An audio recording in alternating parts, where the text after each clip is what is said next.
Hey guys, it's Dave. A video on lighting basics is something I meant to make last year, maybe come out late summer, so those of us in the northern hemisphere could go into winter with a plan. My first winter as a, semi-serious hobbyist, I marched forward, no plan, hoped for the best. It's essentially a blueprint for much of my life.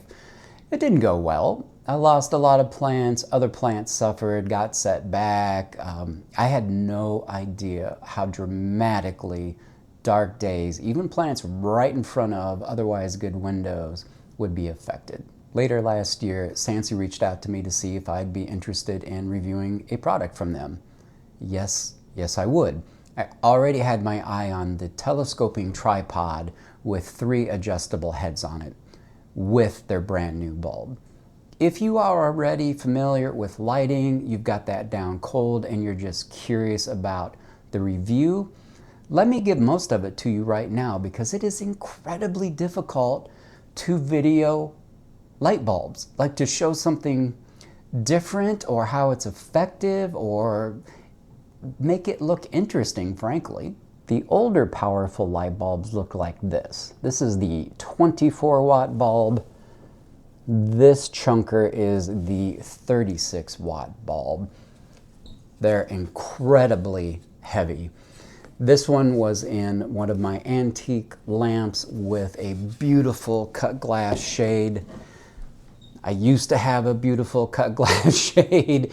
It toppled over, obviously my fault, it wasn't balanced, but they're very, very heavy bulbs. The new one is incredibly light.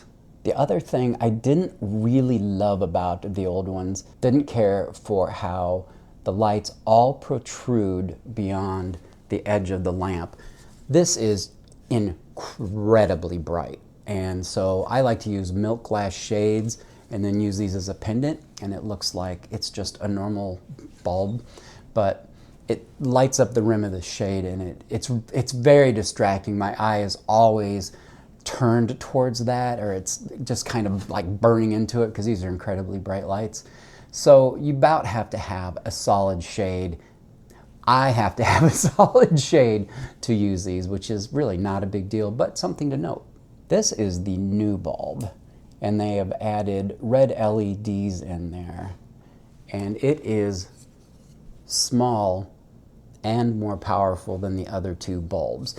I did a bunch of tests on all 3 of these, and Soltech, competing much more expensive brand, and this one smoked the old ones. It wasn't even close. Up close, about equal. When I measured the cone of light as you get further and further away from the bulb, that's where these new ones outperformed everything I've ever looked at before. Very, very impressive. You're not going to put this bulb closer than 18 inches minimum, except for if you have cactus or something like that. But if I take my highest light Hoyas like Obscura, Magnifica, something like that, I still wouldn't put this bulb any closer than 18 inches. Definitely not your tabletop lamp unless you have a very high light demanding plant. The irony of ironies today is that I am filming this without my studio light because it blinked out on me. Why not? It's a few months old, it has several hours on it.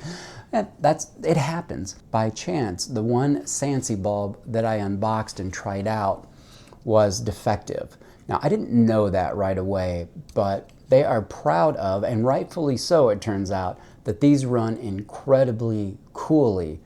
Mine was smoking hot. I mean, like dangerously, dangerously hot. And I just, I thought that was the bulb. I hadn't read the literature on it. I was just drawing some conclusions on my own from it. And then I screwed it into something else, and the base just snapped right off, the wire, everything. So it was clearly just a defective bulb. SANSI, of course, sent me a replacement. And I gotta say, that can happen to any manufacturer, no matter what you buy, no matter how expensive it is. I see on Amazon all the time 1-star reviews from products that something was defective. You can't control every single product that leaves a warehouse or a manufacturing site. contact the manufacturer and ask for a replacement. It's not that big a deal. Even as someone familiar with SANSI, incredible performance, they're offering a 32% discount if you use my code. Go to their website. The new bulb is not on sale. Some of the older ones are. At 32% off, you're looking at about a $20 bulb versus Soltech sitting at $75. That is a stone cold bargain. If you're in the market, if there's another YouTuber that you like more than me, don't put it in the comments, but use their code. Support whoever you want, but I think if you're in the market for something like this, with my couple of caveats I'm going to add at the end of this, I don't know how you could do better. As I was saying before my battery gave up the ghost, obviously the bulb is the star of the show here. The tripod's fine, it's nice, it telescopes, it adjusts, it's stiff enough to hold the weight of these bulbs at any angle, but it's the bulb. It clearly smokes its predecessors in the most important way, and that is the amount of usable light reaching the plant, especially as it cones out. I have other bulbs that are incredibly powerful in a very narrow beam, but none that can take a large cone of light and still have usable light at its circumference. That's a nice trick. Usually I just think of that side light as spillover. It's not useless, but it's not terribly useful to a plant. Let's talk about a couple of those terms that we see all of the time. SANSI provides data. They give this information out on everything they make. Not every manufacturer does. Soltech doesn't. I would think at $75 for a bulb, they would provide it. I don't know why they don't. They're very good bulbs, but you're just in the dark with how effective they are, at least on paper. The first value you are always going to see in a data chart is a light's PAR value. That is photosynthetic active radiation. And by the way, if you want more information on photons, wavelengths, micromoles, you know, the geeky side of grow lights, Google's your friend. Get an EDU paper, or Spider Farmer has some good information on that.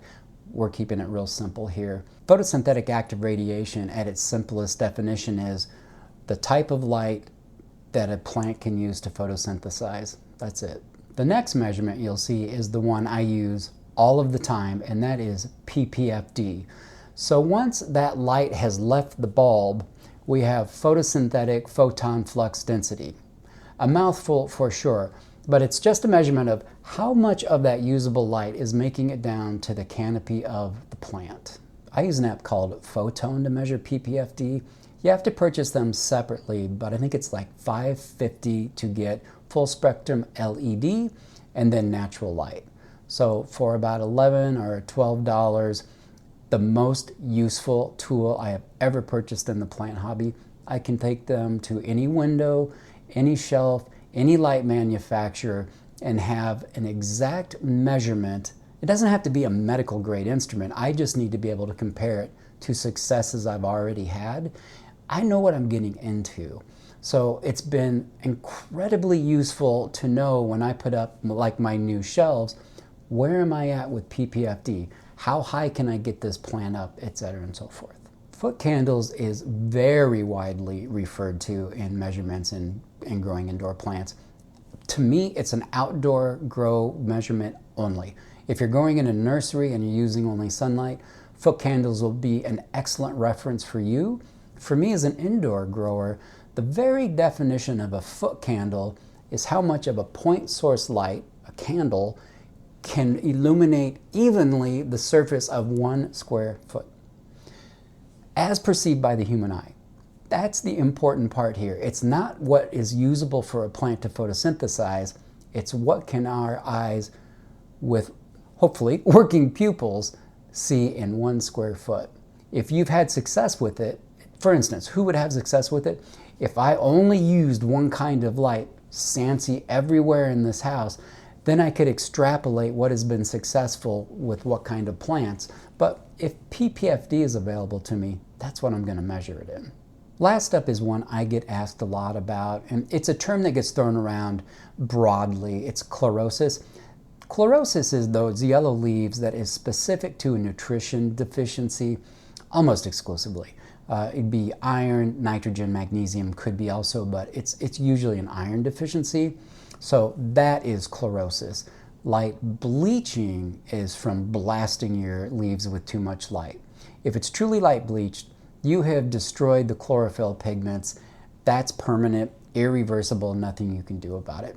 I have a Hoya cinemofolia that was grown way up on the top shelf in a nursery, just absolutely bombarded with natural light.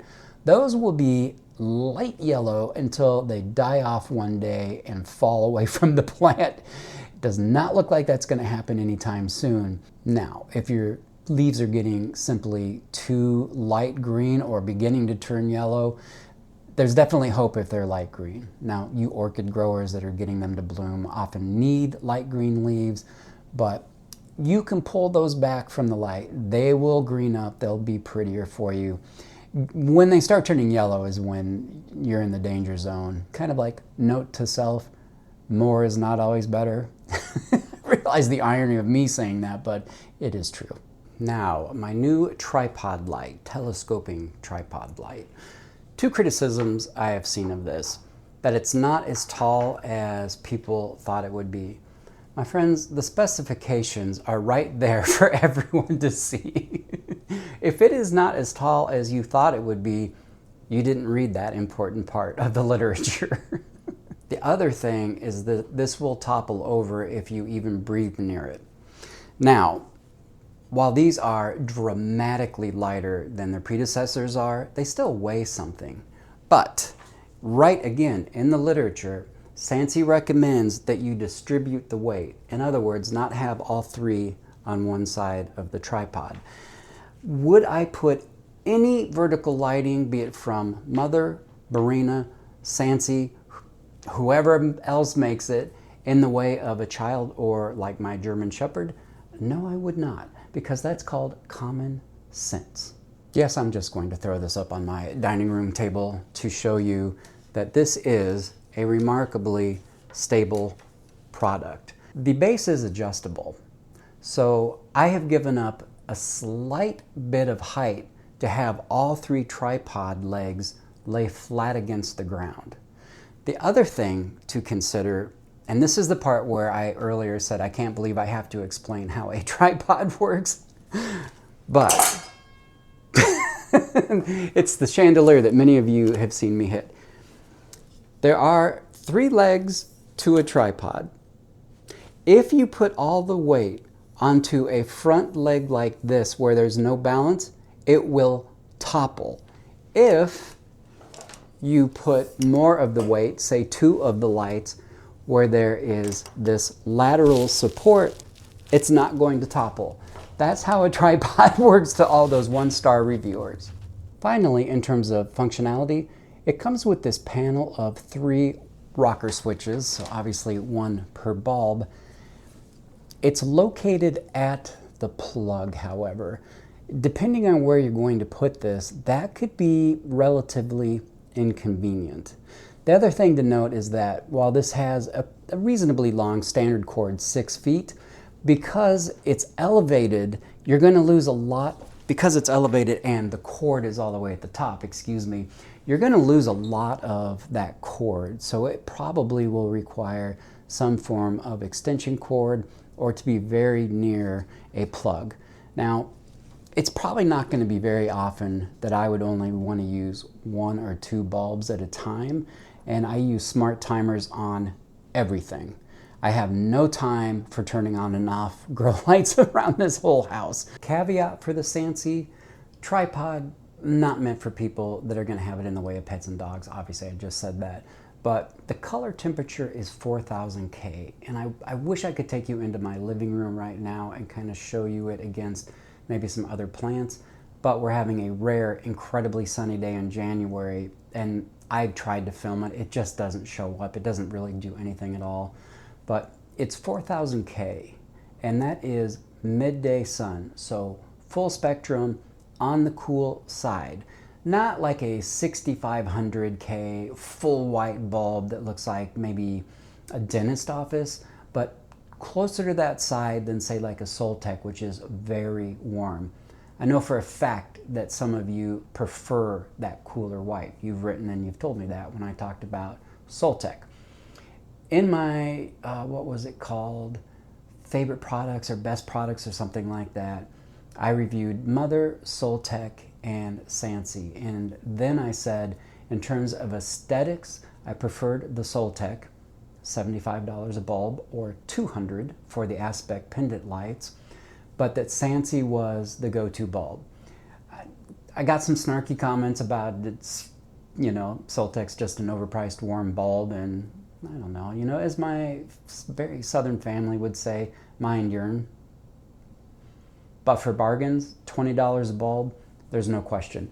So I use cooler bulbs when it is already daylight outside and it doesn't seem out of place. In a dark home where I'm looking for mood lighting in the morning, it's too cold for my taste. That's not much of a caveat for the bulb. That is simply a preference. This is what it looks like. Pretty accurate on camera, I would say. So this is that cooler look. I'm in the only dark room I have available to me at this moment. This house is full of windows, and I mean, well, we have 48 windows. So this is the dark spot right now that I can record in, and this gives you a sense of what it looks like. Probably wouldn't have it quite this close, maybe, even if it were a little further out like this. That's not a good angle, but again, that's going to be a cooler look.